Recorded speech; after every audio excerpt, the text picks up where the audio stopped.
I'm cooking up my potatoes. I've got my eggs there ready to go to be fried. It's a windy day, but it's not a bad day, really.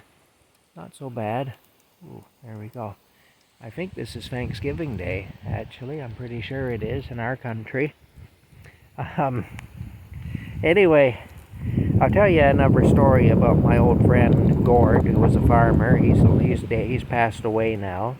I went to school with his children, actually. I always thought very highly of their family. They were a good family.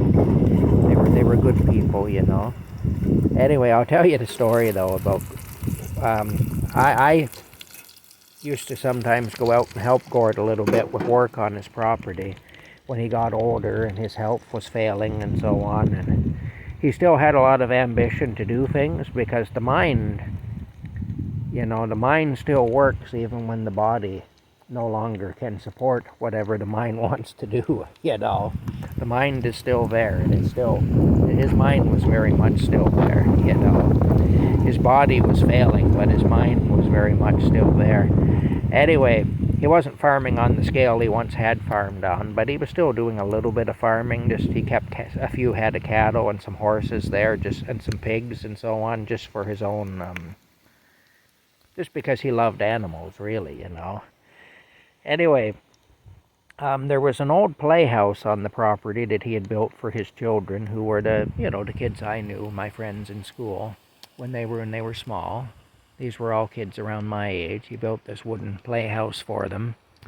And I remember looking inside of it, and on the wall, there was a place on the wall, maybe about a foot by a foot, a foot square, where he had painted the words. When he painted the house, he painted the words inside of it. He said this is what it said on the wall, and it really touched me when I saw this. It really did, and I hope it'll touch you too when I tell you what was said. It said, "Remember, children, Dad loves you. Be good." That's what it said. Remember, children, Dad loves you. Be good. So he had built that for his kids when he was still a young man, when his kids were children. Like I say, his kids were all in around my age, I went to school with them. And he built that for his children anyway, and that's what he said. He said, "Remember, children, Dad loves you, be good." Because he recognized that was a place where they could get into some mischief, I suppose, if they wanted to. And so he just was a little reminder, to them that they were loved,